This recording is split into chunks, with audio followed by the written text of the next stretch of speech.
Hi, my name is Camryn Clark and I am a part of the Service Learning course 1020-902, and this is my presentation over the Boys and Girls Club here in Johnson City.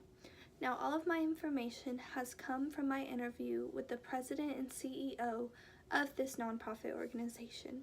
Her name is Robin Crumley. Now, you may or you may not be familiar with the Boys and Girls Club, but to give you some brief history, the Boys and Girls Club resulted from the work of 3 women in Hartford, Connecticut. Now, these women were initially a part of Salvation Army, but they wanted to create a safe place for young men. The Boys and Girls Club of Johnson City in Washington County started in a similar fashion.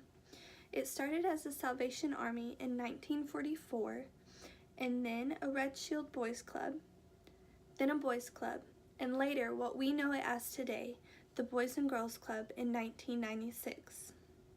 Now, why does this agency exist? This organization primarily focuses on helping young boys, but as the popularity of the agency grew, so did the demand for a safe place for all children. This organization was not founded for that sole purpose, though. They do have a mission. Their mission statement is to inspire and enable all children to realize their full potential as productive, responsible, and caring citizens.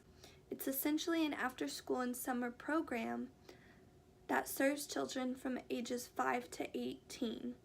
It is designed to help lower-income families, but the demographics here in Johnson City are quite diverse. Now, since the demographics in Johnson City are quite diverse, there is a large range of problems that can come from that diversity.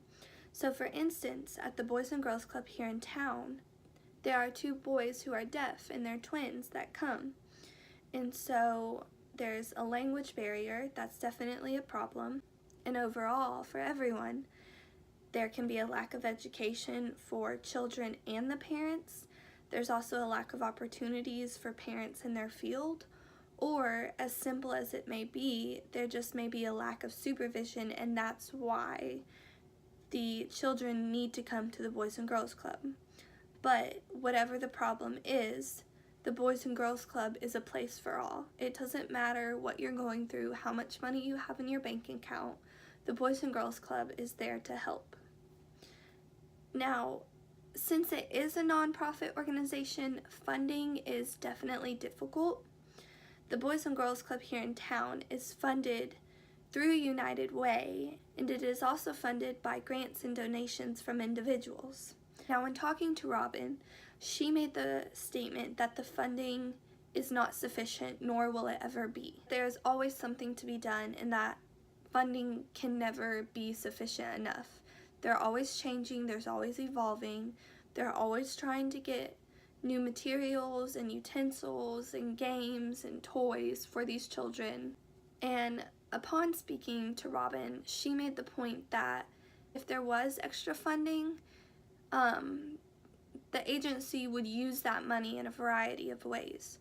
Robin would like to increase the programs offered, and by that there's an art room, there's a game room, there's a health and science center, there's a learning center, and with that, Robin would also like to add a STEM branch. She would like to increase the number of vans used to transport children, and she would eventually even like to add a 3D printer. Robin is definitely proud of the organization she has helped form, but she still knows that there's room for growth and improvement. One unique aspect about the Boys and Girls Club here in Johnson City is the trauma-informed care room, also known as the tree house. Now, this room is a place for a child or an adult just to come and descale. If they're having a hard time, just want some alone time, this is the place they can come and just relax. Now, Robin did tell me that this Boys and Girls Club is the only one that she knows that has the trauma-informed care room. She is very proud of that addition to the organization. Now that I have talked to you a lot about the history of the agency and more so about what the Boys and Girls Club is like here in Johnson City, I would like to start talking about my own personal experience here. Now, before going into it, once I had chosen the Boys and Girls Club, I did have some preconceptions. I was judgmental I was very fearful that the Boys and Girls Club helped delinquents or children that have had a hard life and have just struggled and misbehave. And yes, there are some children that misbehave poorly. However, that is not what the Boys and Girls Club is. There's a lot more to it. I mean, it's an after school and summer program. Like, this place is just to help children of all walks of life have fun and be safe and to learn. So once that was taken away, I really respected the Boys and Girls Club. Overall, the experience was very hard for me. I felt disrespected and I felt unappreciated, and I found myself dreading to go back every time. But I am thankful for it. This experience helped me to realize that I don't want to work with children. Like, I thought it was something I wanted to do, but at the end of the day, it wasn't. It was just difficult and it was hard. And so I am thankful and I'm really grateful for that. On a side note, one thing that I would change about the organization is the overall building itself. I think overall the Boys and Girls Club is a great place for children. It's a very fun, safe place for children to learn and to have that community with one another, and they can learn about other children from other walks of life. But as far as the physical building here in Johnson City, it could use some updates. The windows are broken in the kitchen. There has been leaks in the ceiling while I have been there. You can just kind of tell that the place isn't that taken care of. And so I think it would change the attitude of a lot of people, including children and employees, if the building was given a so-called facelift or a renovation. And I know this issue isn't that big of a deal, but I do think it is important to create a safe place. Not just an emotionally safe place, but a physically safe place. And I feel like the building here in Johnson City does not provide that. Now, I know I have spoken really negatively and harshly on the Boys and Girls Club here in town, but not everything was like that.